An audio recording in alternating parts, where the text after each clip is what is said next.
Il n'y a pas beaucoup de nouveaux services, il n'y a pas de café à Montréal-Nord, il n'y a pas de centre sportif, il n'y a pas de gros centre culturel. Donc, pour moi, c'est des choses qui sont manquantes. Par contre, tout ce que j'ai vraiment apprécié du quartier, c'est qu'en étant une personne noire, je me suis toujours sentie à ma place. Je ne me sens pas questionnée par mon existence.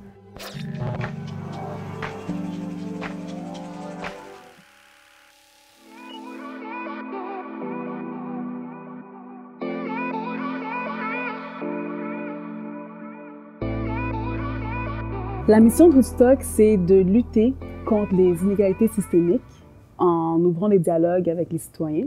Donc, quand on parle d'inégalités systémiques, on parle de lutte sociale, lutte économique aussi. Donc, pour nous, c'est important de combattre tout ce qui est précarité économique et sociale. Et aussi, on a un aspect qu'on est le porte-voix des citoyens de Montréal-Nord. Souvent, ce sont des citoyens qui sont peu écoutés. Donc, pour nous, pouvoir dénoncer ceux qui vivent médiatiquement parlant, c'est l'ancrage de notre organisme beaucoup.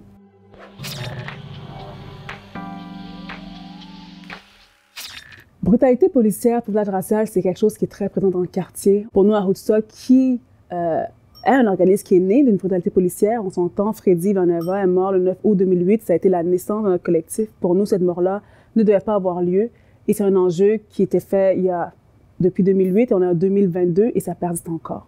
Donc, des enjeux que les communautés, que les jeunes ici vivent beaucoup. On parle de précarité économique. Donc, évidemment, il y a beaucoup de nouveaux arrivants ici dans le quartier qui n'ont pas toujours accès à des milieux de vie qui sont adéquats pour eux. Donc, pour nous, c'est quelque chose qu'on met souvent de l'avant, qu'on veut dénoncer, puis qu'on veut surtout les soutenir dans ça. Autre enjeu, c'est la mobilité ici. Venir à Montréal-Nord, ça peut être un challenge, surtout qu'on n'a pas de voiture. Il n'y a pas une station de métro à proximité.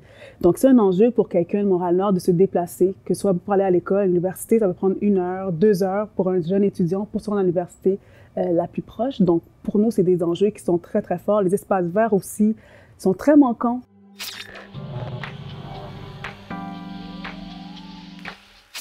La solution pour nous, ça a toujours été d'être à l'écoute des citoyens.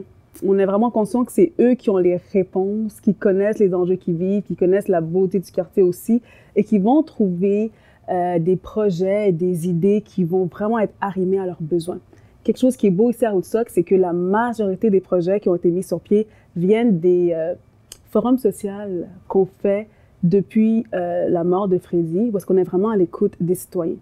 Donc, pour nous, c'est ça qui est important, garder ce dialogue, garder ce contact et s'assurer justement qu'il n'y a pas de décalage entre les besoins des citoyens et qu'est-ce qu'on met sur pied pour eux dans le quartier.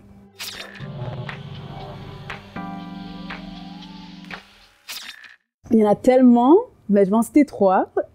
Premier projet qui est vraiment intéressant, c'est le projet de justice houdistique, justice alternative, donc qui se veut un projet qui permet à n'importe quel jeune qui aurait fait un méfait, au lieu de passer par le système pénal habituel, traditionnel, à l'option de passer par une justice alternative. Parce qu'on va vraiment à la source de l'individu. Pour pas faire une sanction juste pour faire une sanction, mais pour s'assurer qu'il y a une évolution aussi psychologique qui va aider l'individu à plus jamais recommettre ce méfait ou du moins comprendre la raison qui l'a poussé à le faire. Donc, c'est quelque chose qui s'en vient dans les prochains mois. On a vraiment hâte. Un autre volet, c'est le projet équitable qui a vraiment pris son ampleur durant la pandémie. On parlait durant des années de la fracture numérique et avec la COVID, on a vraiment pu avoir l'amour des citoyens puis l'amour de différents donateurs qui nous ont permis de mettre sur pied ce projet, qui est tout simplement le fait d'offrir des appareils numériques à la communauté en plus de formation numérique. On s'entend, c'est pas tous les jeunes qui ont eu accès à des professeurs à distance durant la pandémie, mais pour nous, c'est important que les jeunes de Montréal-Nord, qui sont déjà touchés par différents enjeux, vivent pas de décalage scolaire parce qu'ils n'ont pas accès à l'éducation à distance. Le dernier projet que je pourrais parler, c'est Woodstock et violences sexuelles. C'est un projet de prévention et sensibilisation par rapport aux violences sexuelles à Montréal-Nord. Donc, on s'entend, c'est un sujet dont on parle depuis des années, mais qui a vraiment encore pris son ampleur durant, on parle de MeToo, mais même durant la pandémie, avec les différentes violences conjugales qu'on a pu voir encore plus.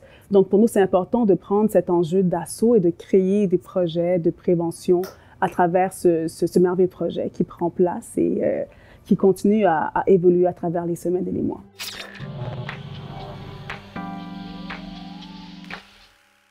Voir l'apport des communautés noires à Montréal et ailleurs, pour moi, c'est important.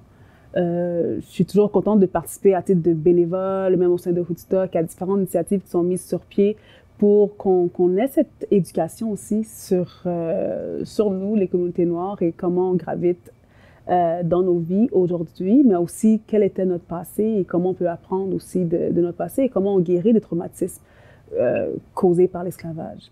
On prépare une exposition. Donc, pour nous, c'est important de mettre de l'avant des pionniers du quartier qui sont là depuis plusieurs années et qui, par leurs actions, marquent leur quartier, par leur passion. Donc, c'est une exposition qui se tiendra à la fin donc, du 21 février au début du mois de mars à la Maison culturelle et communautaire de Montréal-Nord.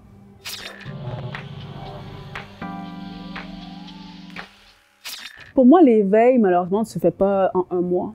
Pour moi, l'éveil, malheureusement, se fait quand il y a des tragédies. Repensons à George Floyd en 2020, même je vais à Rodney King en 91.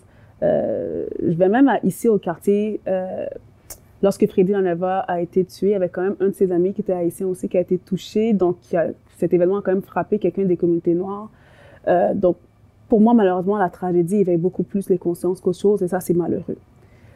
Puis l'éveil se fait réellement quand un allié ou n'importe qui parle de discrimination ou de profilage racial ou remet de l'avant l'apport des communautés noires dans une rencontre d'équipe de travail, dans un conseil d'administration, lorsqu'il y a des situations qui se passent dans le métro. Donc, j'ai très souvent assisté à du racisme moi-même en étant seule et voir plein de monde autour de moi se taire et faire comme si rien ne se passait.